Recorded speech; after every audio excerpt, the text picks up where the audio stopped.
지난 밤 안녕하셨습니까? 또 오늘 아침 이렇게 주님의 전에서 뵙게 하신 하나님의 은혜에 먼저 감사를 드립니다. 오늘은 요한복음 10장 22절로 42절에 있는 말씀을 가지고서 이 아침의 말씀으로 함께 나누도록 하겠습니다. 이 오늘의 말씀은 어제의 말씀으로부터 이어지는 그러한 말씀입니다.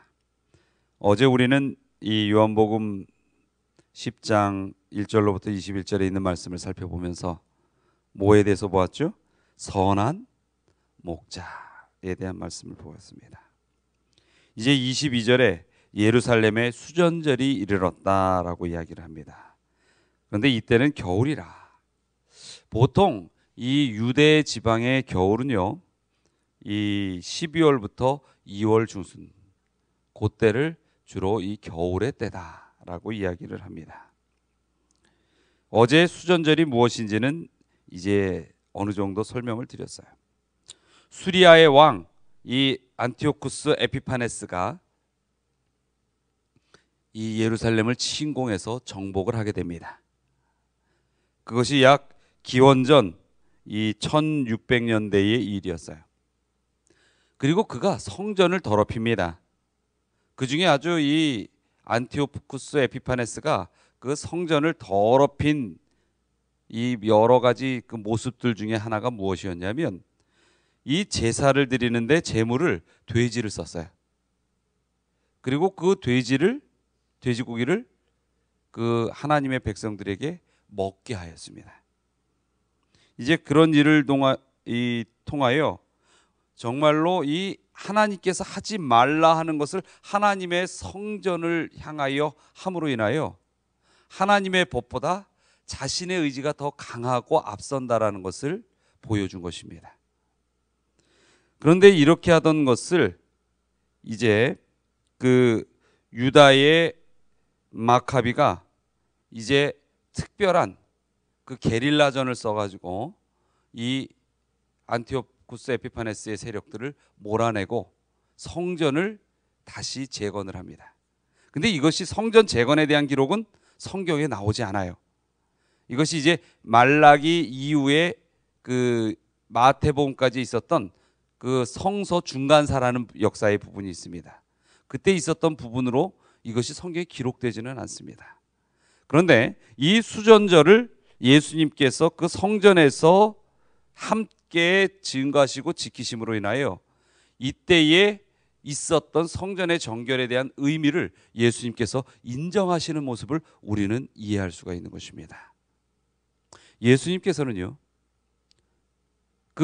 우리가 이 요한복음 앞부분을 새벽 기도회 때 이 다룰 때에도 벌써 그 부분을 이야기했습니다만 예수님께서 예루살렘에 첫 6월절에 가셔서 하신 일이 무엇이었다고요? 성전에 대한 정결이었다. 여러분이 이 지금 요한복음 쭉 보면서 아마 이제는 예수님께서 이렇게 움직이셨던 것이 눈에 쫙 펼쳐져야만 합니다. 그래서 예수님께서는 하나님의 전이 정결케 되는 것이 아주 중요한 문제셨어요. 왜냐하면 그곳은 무엇이었기 때문이었죠? 아버지의 집이었기 때문이었습니다. 그런데 이 성전의 정결은 보여지는 성전의 정결이 있고요, 보여지지 아니하는 성전의 정결이 있습니다. 보여지는 성전의 정결은 바로 이 첫 6월절에 성전을 방문하셨을 때 거기에 인간의 매매함을 제해버리시는 예수님의 모습 속에서 볼 수가 있는 것입니다. 그리고 이러한 보여지는 성전의 정결은 지금 이 시대에서는 무엇으로 우리가 적용하고 이해할 수 있겠습니까? 무엇이겠어요? 우리가 지금 예배드리는 이 하나님의 전이 무슨 터가 되면 안 돼요? 매매하는 장사의 터가 되면 안 된다는 것이에요. 여러분, 이 교회에서는 오늘 이 말씀 쪽에서도 이제 그것이 또 나올 것인데, 이 교회에서는 이 예수님의 은혜가 우리의 삶의 기쁨이 되어야지 우리의 삶의 유익을 위하여 하나님의 성전이 도구가 되어서는 안 된다는 것입니다. 그래서 참 이 수많은 개신교들을 보면 우리의 삶의 어떤 유익의 수단으로 교회를 삼는 것이 있어요. 그러나 그러한 정신은 지극히 잘못된 정신이라는 것입니다. 하나님의 그 축복이 내 삶을 윤택하게 할 수는 있는 것입니다. 그러나 내 삶을 윤택하기 위하여 교회를 내가 방문하고 거기에서 매매하고 그러한 정신으로 교회를 바라볼 때 그것은 성전의 더럽힘이다 라는 것입니다. 이 시대에 이것은 매우 중요한 문제예요. 그래서 이 성전을 장사의 도구로 삼아서는 안 되는 것입니다. 그리고 또 하나의 정결이 있습니다. 그게 뭘까요? 몸된 성전, 우리의 삶의 정결이요 내 영혼의 정결인 것입니다. 바로 예수 그리스도께서 십자가에서 그의 보혈로 씻기기를 원하셨던 것이 바로 무엇입니까? 우리의 삶의 성전인 것입니다. 우리의 이 영혼의 정결인 것입니다. 이렇게 성전의 정결은요, 이 보이는 성전의 정결과 보이지 않는 영적 성전의 정결이 있는 것입니다. 그렇기 때문에 예수님께서는 이 수전절의 의미를 중요하게 살펴보시는 것입니다. 그리고 그러한 것이 또한 십자가로 이루어지는 것을 우리는 볼 수 있는 것입니다. 그런데 이 오늘 말씀 가운데서 오늘 말씀이 좀 잘 이해해야 될 부분들이 좀 있어요. 얼핏 이야기하면 잘 좀 이해가 안 될 부분들도 얼핏 전개되는 것을 보게 됩니다. 이 짧게 오늘 그 말씀에 대한 것을 한번 흐름을 요약을 좀 해드려 볼까 합니다. 자, 유대인들이 예수님을 향하여 증거를 보이라고 이야기합니다. 다시 한번 확인을 하는 것입니다. 당신이 정말 그리스도입니까? 여러분, 이 그리스도라는 그 명칭에는 어떤 의미가 담겨져 있습니까? 여기서 이들은 예수님에게 당신이 그리스도입니까? 라고 묻는 것은 무슨 질문입니까? 그런데 그럼 못 믿겠다. 확인을 해라. 근데 그 그리스도, 이 그리스도가 무슨 뜻이에요? 자기의 백성을 구원할 자, 메시아라는 뜻이에요. 메시아. 그래서 이 메시아로 우리는 여기에서 이해하는 것이 더 정확합니다. 원래 그리스도라는 건 메시아라는 이름의 의미예요. 그래서 이들은 뭐라고 묻는 거예요? 당신이 정말 메시아가 맞냐? 그런데요, 똑같은 여기에 보면은 예수님께서 25절에 그러한 것을 이야기하시는데 예수님께서 내가 메시아가 아니다라는 소리를 하지 않습니다. 그런데 또 뭐라고도 하지 않아요? 내가 메시아다라고는 하지 않아요. 왜 그럴까요? 이것이 이 유대인들이 지금 이야기하는 메시아의 의미는 예수님께서 가지고 오신 메시아의 사명과는 같은 단어로 표현했지만 본질적으로 달라요. 쉽게 얘기해서 이 유대인들이 지금 예수님께 얘기한 건 뭐냐면요, 당신이 정치적으로 우리를 해방해서 우리를 온 세계를 정복하게 할, 치리하게 할 그런 힘을 가진 왕이냐, 이걸 묻는 것이었어요. 그래서 그들의 메시아의 의미에는 지극히 무슨 의미가 들어가 있냐면 정치적 의미가 들어가 있었던 거예요. 그런데 예수님께서 여기에서요, 내가 메시아다라고 얘기하기에도 그들이 또 걸 것이고, 이 유대의 지도자들이요, 보통 똑똑한 사람들이 아니에요. 어떤 답이 나오더라도 걸으려고 하는 것입니다. 또 메시아가 아니라고 하면 여지까지 당신이 한 이야기가 뭐냐라고 또 반문하게 되는 것입니다. 그래서 예수님께서는 뭐라고 하셨어요? 너희가 말하였으되 믿지 아니하는도다. 그러니까 너희들이 나에게 그리스도라고 밝히라고 하기 전에 너희들이 아는 것을 인정하지 않는다라고 이제 반문을 하시는 것입니다. 그래서 26절에 어제 말씀과 같은 이야기를 하시는 거죠. 내 양이 아니므로 너희들이 뭐한다? 믿지 아니한다. 근데 여기에서요, 예수님께서 또 한번 예수님 스스로를 증거하면서 폭탄을 던지셨어요. 28절에 보니까 내가 저희에게 영생을 주노니 영원히 멸망치 아니할 것이요 또 저희를 내 손에서 빼앗을 자가 없느니라. 저희를 주신 내 아버지는 만유보다 크심에 아무도 아버지 손에서 빼앗을 자가 없느니라. 자, 28절에 뭐라고 하셨다고요? 내가 저희에게 무엇을 줄 것이다? 영생을 줄 것이고 저희를 내 손에서 뭐하지 못할 것이다? 빼앗지 못할 것이다. 그런데 29절에는 또 뭐라고 그랬어요? 아무도 누구의 손에서 빼앗을 수 없다? 아버지 손에서 빼앗을 수 없다. 이 빼앗을 수 없다는 단어를 28절에는 누구의 손에서? 예수 그리스도의 손에서 빼앗을 수 없다고 그랬어요. 근데 29절에는 누구의 손에서? 아버지 하나님의 손에서 빼앗을 수 없다고 그랬어요. 그럼 이것은 예수님께서 스스로 예수님과 아버지를 어떻게 본 거예요? 동일하게 본 거예요. 그래서 30절에 뭐라고 했습니까? 나와 아버지는 하나이시니라. 여기서 이제 유대인들이 그 말을 듣자마자 31절에 어떻게 합니까? 돌을 들지요. 드디어 이들은 참을 수 없는 그 고리를, 그 꼬투리를 잡게 된 겁니다. 아니, 분명히 눈으로 보아 사람인데 자기가 하나님이라고 이야기를 해? 돌로 치려고 하는 것입니다. 거기에 대한 그 유대인들의 지도자들이 돌을 들 때에 그 돌을 던지지 못하도록 예수님께서는 이제 변론을 하십니다. 그 변론이 뭐예요? 내가 너희들에게 악한 일을 한 것이 무엇이냐? 실제로 예수님께서 이 땅에 오셔서 하신 일은 어떤 일입니까?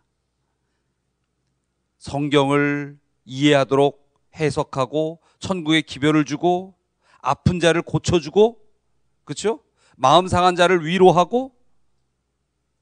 실제로 그들이 한 일은 이 유대인들이 마음에 자신들에 대한 도전처럼 느껴져서 불편했기 때문에 그렇게 느낀 것이지, 실제로 예수님께서는 어떤 이에게도 악한 일을 한 적은 없는 것입니다. 오히려 도무지 이 땅에서 볼 수 없었던 놀라운 이적으로서 선한 일을 행하신 거예요. 그래서 너희들이 나를 지금 돌로 치려 하는데 도대체 무슨 이유로 치려고 하느냐? 내가 어떤 나쁜 일을 했느냐? 그랬더니 그들이 뭐라고 이야기합니까? 다른 것은 다 소용이 없다. 우리가 너희를 33절에 돌로 치려 하는 것은 무엇 때문이다? 네가 하나님과 같다고 외치는 하나님에 대한 참남함 때문이다. 자, 여기서 34절부터 예수님께서 그들이 스스로 하는 일에 대한 그 어리석음을 이야기합니다. 여기 요 34절은요, 아마 주석 성경을 갖고 계신 분은 그 밑에 시편 몇 장이라고 적혀져 있어요? 82장 6절의 말씀이 함께 이해되어야 한다라고 이제 그렇게 표시가 되어 있는데요. 이 너희 율법에 기록한 바 내가 너희를 신이라 하였노라 하지 아니하였느냐. 이것은 무엇이냐면요, 이 유대의 전승에 의하면요, 랍비의 전승에 의하면 그 율법을 마치 이렇게 이어받는 계승자처럼 받는 사람들이 있어요. 그런데 그 랍비, 이 율법을 받는 자들에게 뭐라고 불렀냐면 신이라는 명칭을 썼습니다. 마치 이 교황이 이 하나님의 대리자로서 나도 신이다라고 외치는 것처럼 그들이 그런 명칭을 썼는데, 이 시편 82편 6절은 그것이 참남되고 잘못됐다라고 이야기를 이제 지적을 하는 장면이 나옵니다. 그런데 하나님께서 신이라는 단어를 함부로 쓰지 말라고 하였는데 사람들이 스스로 그 단어를 썼어요. 그것이 유대의 지도자들이 해놓은 일들인 것입니다. 그러니까 예수님께서 이때는 뭐라고 반문하시는 거냐면, 너희들 스스로도 신이라는 단어를 사람에게 뭐하지 않았느냐? 쓰지 않았느냐? 근데 너희들이 지금 나를 돌로, 내가 하나님이래 이 아버지와 같다고 해서 돌을 친다는 것은 이 앞뒤가 안 맞지 않느냐? 그러나 너희들이 신이라고 부른 것은 잘못되었지만 나는 진정한 하나님이다라는 것을 이야기하는 것입니다. 이때에 이들이 자신들이 이미 과거의 역사를 보면 예수님께서 신이라고 했다고 해서 그걸 돌로 칠 수 있는 그 자체를 예수님께서는 얼마든지 피할 수 있다는 것입니다. 유대인들이 그런 잘못을 이미 저질렀다는 것이죠. 그러니까 어떤 분이 그런 얘기를 하죠. 남이 하면 불륜이고 내가 하면 로맨스다. 이게 뭐예요? 모든 걸 자기의 관점으로 사람들은 해석을 하는 것입니다. 그런데 예수님께서는 나도 하나님이 아닌데 하나님이다라 이야기한 그런 설명이 아니고 너희들이 보는 데에 따라서 정죄의 돌을 든다라는 것입니다. 그러나 나는 참으로 못하라는 것이 하나님이다. 그것을 너희들이 어찌 보아서도 깨닫지 못하느냐라고 이야기를 하는 것입니다. 그리고서는 그들이 그래도 이 분노를 참지 못하는 그 모습 속에서 예수님은 피해 가시고 39절로부터 42절에 보면 그가 예수님께서 침례 요한이 사역하던 곳으로 가십니다. 그런데 그곳에서 놀라운 수많은 사람들이 어떻게 합니까? 예수님을 따릅니다. 침례 요한은 이적이 있었어요, 없었어요? 없었어요. 그러나 침례 요한의 그 은혜의 말씀을 가지고도 수많은 사람들은 감동을 입었습니다. 그리고 침례 요한이 나는 내 뒤에 오시는 분의 신들매를 들지도 못한다라고 이야기하며 세상 죄를 제거하는 어린 양이로다. 그를 따라야 한다고 이야기했어요. 이 침례 요한의 사역지에는 그 침례 요한의 외침이 아직도 남아있는 수많은 영혼들이 있었습니다. 그들은 그 마음의 감동함으로 예수님께서 오셨을 때 그 모습을 그대로 믿고 따르는 것입니다. 참 믿음이 이래야 합니다. 믿음은요, 계산되어지는 것이 아닙니다. 믿음은요, 그 예수님을 믿는 것이 나한테 유리한가 불리한가를 따지는 것에서 판단되어져서는 안 되는 것입니다.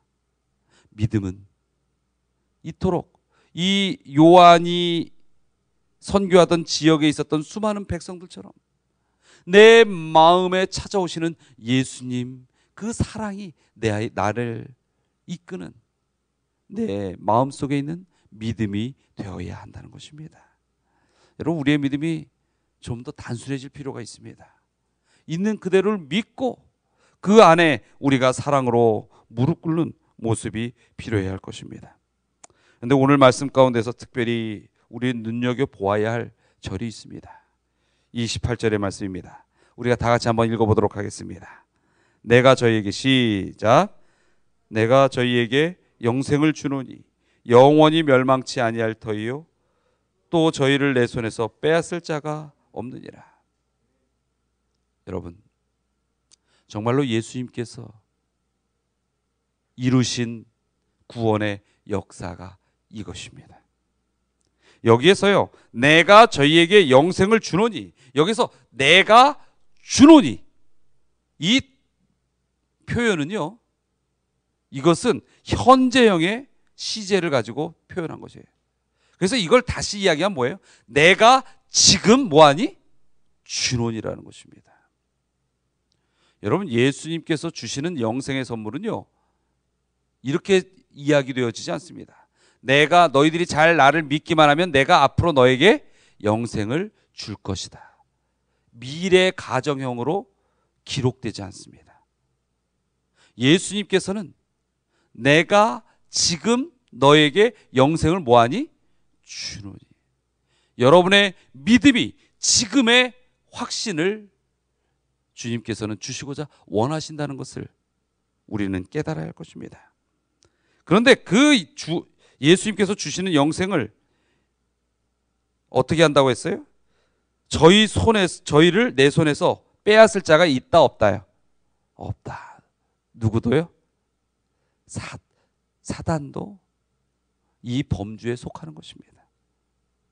여러분, 우리에게 주어진 이 예수님의 영생의 선물, 이것은 사단도 빼앗을 수 없습니다. 우리가 무엇만 되면요? 예수 그리스도의 백성이 되기만 하면 이것은 누구도 빼앗을 수 없는 우리에게 주어진 커다란 선물인 것입니다. 여러분, 오늘 받으셔야 됩니다. 오늘의 이 영생의 확신을 가지고 살아가시게 되길 바랍니다. 모든 우리의 이 삶의 인생 속에 나타나는 우여곡절과 고민과 번민거리들을 이 말씀으로 날려버리시기 바랍니다. 오늘 나에게 영생이 확정되어 있다. 오늘 나에게 주신 이 선물은 지금 주신 것이다. 그러니 내가 무엇이 두려우랴. 며칠 동안 아무것도 제대로 먹지 못한 사람이 자신 앞에 아주 이 맛난 비빔밥 한 그릇을 받았습니다. 며칠 동안 굶으면서 너무 배가 고파요. 그 앞에 너무나 맛있는 비빔밥 한 그릇을 어떤 한 분이 가져다 주는 것입니다. 여러분, 만약 그때에 그 비빔밥 앞에 있는 그 사람은 무슨 생각을 할까요? 이 비빔밥을 비비기도 전에 이걸 다 먹으면 오늘 점심은 뭘 먹을까? 내일은 나는 또 뭘 먹고 살까? 지금 이런 생각을 하겠습니까? 그 비빔밥을 비비는 생각을 하겠습니까? 얼마나 맛있을까 생각을 하겠습니까? 이 너무 생각이 깊어서 내일 뭘 먹어야 될지를 걱정할 것 같아요? 아니요. 정말 간절히 줄인 자는 지금 나에게 주어진 양식이 최고의 뭐가 되는 겁니까? 기쁨이 되는 것입니다. 여러분, 우리는 심령이 뭐한 자들이에요? 가난한 자들이에요. 이 심령이 가난한 자에게 심령의 축복을 주시는 하나님의 선물이 우리로 하여금 천국을 보게 한다는 것입니다. 천국을 보는 자는 슬퍼한다고요? 기뻐합니까? 정말 기쁘지 않겠어요? 여러분, 오늘 주시는 영생의 선물을 오늘 보고 기뻐하시기 바랍니다. 내일 이 비빔밥 다 먹은 다음에 또 뭘 먹을까 생각하지 마시고 오늘 주신 그 영생의 축복이 오늘 내 삶의 기쁨이 되게 여기고 그렇게 살아가시게 되길 바랍니다.